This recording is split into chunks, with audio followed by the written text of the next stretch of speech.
Serial number 1 ప్రస్తుతం అధికారంలో ఉన్నటువంటి డిఎంకే పార్టీ, దాని అలయన్సెస్. ఎక్స్పెక్టెడ్ సీట్స్ ఎన్ని సీట్స్ వస్తాయంటే 145 నుంచి 160 సీట్స్, 145 నుంచి 160 సీట్లు వచ్చేటువంటి అవకాశం ఉందనేది చాణక్య వాళ్ళ యొక్క ప్రిడిక్షన్. ఇకపోతే భారతీయ జనతా పార్టీతో జతకట్టి ఏఐడిఎంకే మళ్ళీ చాలా గట్టిగా పోటీ పడ్డటువంటి పరిస్థితి తమిళనాడు ఎలక్షన్స్లో ఈసారి మనకు కనిపిస్తోంది.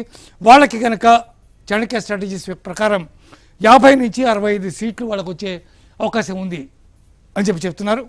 ఇకపోతే పార్టీ పెట్టి ఇటీవలే అనేక ఆటుపోట్లు ఎదుర్కొని, చాలా తీవ్రమైనటువంటి విమర్శలను కూడా ఎదుర్కొని, వ్యక్తిగతమైనటువంటి సవాళ్ళను ఎదుర్కొన్నటువంటి టీవీకే పార్టీ, ముఖ్యంగా అధినేత విజయ్కి సంబంధించినటువంటి ఇష్యూస్ ప్రధానంగా చాలా ఇబ్బంది పెట్టినటువంటి పరిస్థితి ఉంది. వాళ్ళు మొట్టమొదటిసారిగా ఎలక్షన్స్లో పోటీ చేస్తున్నారు. వాళ్ళకి 13 నుంచి 18 స్థానాలు ఖచ్చితంగా వస్తాయనేది చాణక్య సర్వే వాళ్ళ యొక్క అంచనా.